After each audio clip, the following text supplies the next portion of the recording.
त्वमेव बन्धुश्च सखा त्वमेव त्वमेव विद्या द्रविडं त्वमेव त्वमेव सर्वं मम देव देवा। श्री गर्ग संहिता के विश्वजित खंड का 18वां अध्याय। गया, गोमती, सरयू एवं गंगा के तटवर्ती प्रदेश काशी, प्रयाग एवं विंध्य प्रदेश में यादव सेना की यात्रा, श्री कृष्ण के 18 महारथी पुत्रों का हस्तलाघव तथा विवाह, माथुर, शूरसेन आदि जनपदों एवं नंद गोकुल में प्रद्युम्न आदि का समादर। श्री नारद जी कहते हैं, राजन, तदनंतर श्री कृष्ण कुमार प्रद्युम्न ने सैनिकों सहित गया में जाकर फाल्गुन नदी में स्नान किया। फिर अन्य देशों को जीतने के लिए वहां से आगे को प्रस्थान किया। जरासंध को पराजित हुआ सुनकर उस समय अन्य राजा आतंकवश भरयात हो प्रद्युम्न की शरण में आए और उन सब ने उन्हें भेंट की।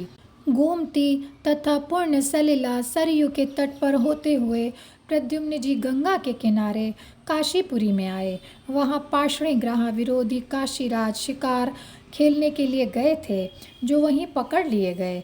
काशीराज ने भी यह सुनकर कि प्रद्युम्न की सेना विशाल है, उन्हें भेंट अर्पित की। राजन, तत्पश्चात बलवान प्रद्युम्न अपने सैनिकों के साथ कोसल जनपद में गए और अयोध्या के निकट नंदीग्राम में उन्होंने अपनी सेना की छावनी डाल दी।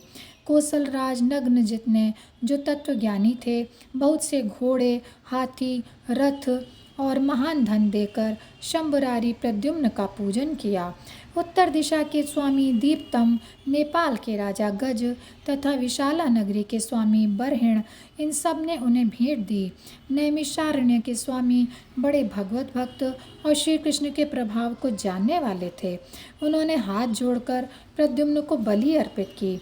इसके बाद श्री कृष्ण कुमार प्रयाग गए और वहाँ पापनाशिनी त्रिवेणी में स्नान करके उन्होंने महान दान किया, क्योंकि वे तीर्थराज के प्रभाव को जानते थे। 20,000 हाथी, 10 लाख घोड़े, 4 लाख रथ, सोने की माला तथा सुनहरे वस्त्रों से विभूषित 10 अरब गौएं, 10 भार स्वर्ण, 1 लाख मोती, 2 लाख नवरत्न, 10 लाख वस्त्र तथा 2 लाख कश्मीरी शाल एवं नए कंबल हरिप्रिय तीर्थराज में प्रद्युम्न ने ब्राह्मणों को दिए।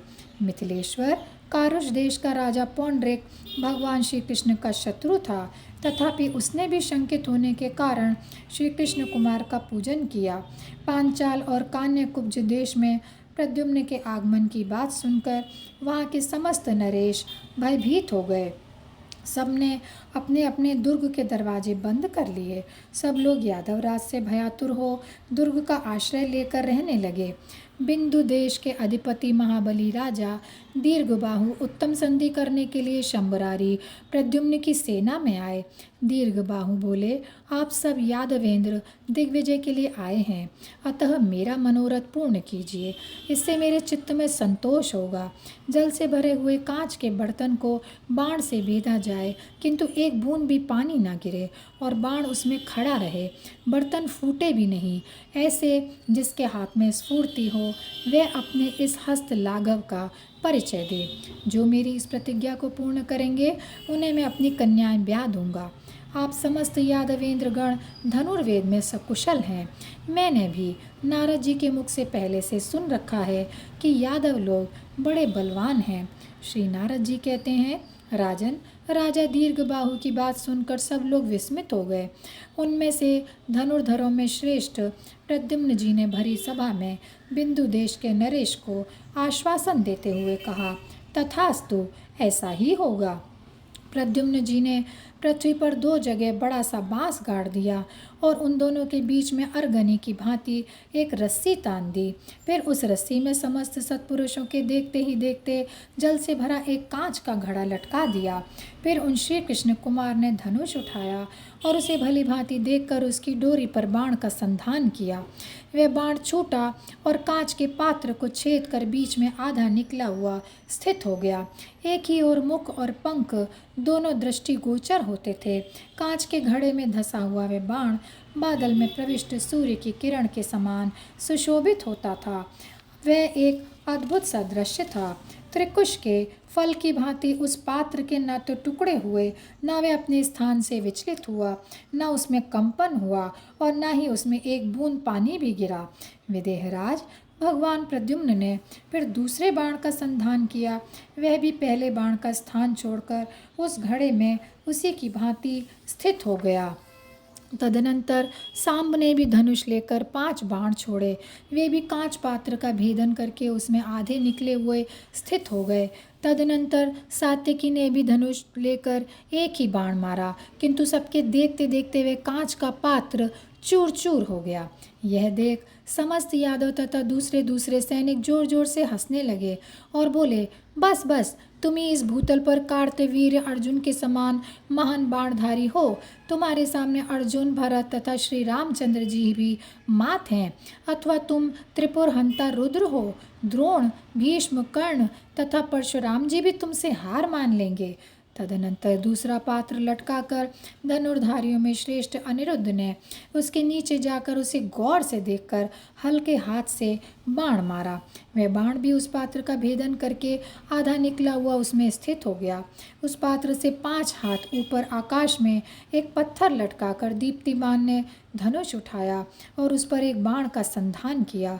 वह बाण भी पात्र के भी निचले भाग को भेद कर अनिरुद्ध वाले बाण को आगे छोड़ता हुआ ऊपर वाले पत्थर से जा टकराया और फिर वेग से उस पात्र में ही आकर स्थित हो गया। तथापि बाण वेग के कारण उस पात्र से एक बूंद भी पानी नीचे नहीं गिरा।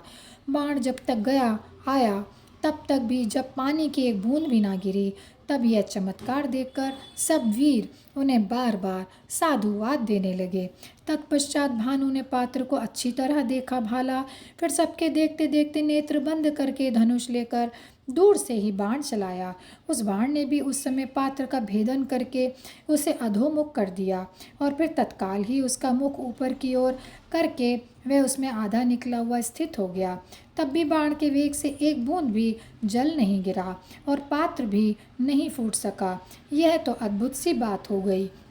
इस प्रकार श्री कृष्ण के जो 18 महारथी पुत्र थे, उन सब ने पात्र का भेदन किया, किंतु जल का स्राव नहीं हुआ। यह हस्तलाघव देखकर बिंदु देश के राजा दीर्घबाहु बड़े विस्मित हुए। उन्होंने उनके हाथ में अपनी 18 सुलोचना कन्याएं प्रदान की। उनके विवाह काल में शंख, भेरी और आनक आदि बाजे बजे, गंधर्वों ने गीत गाए तथा अप्सराओं ने नृत्य किया।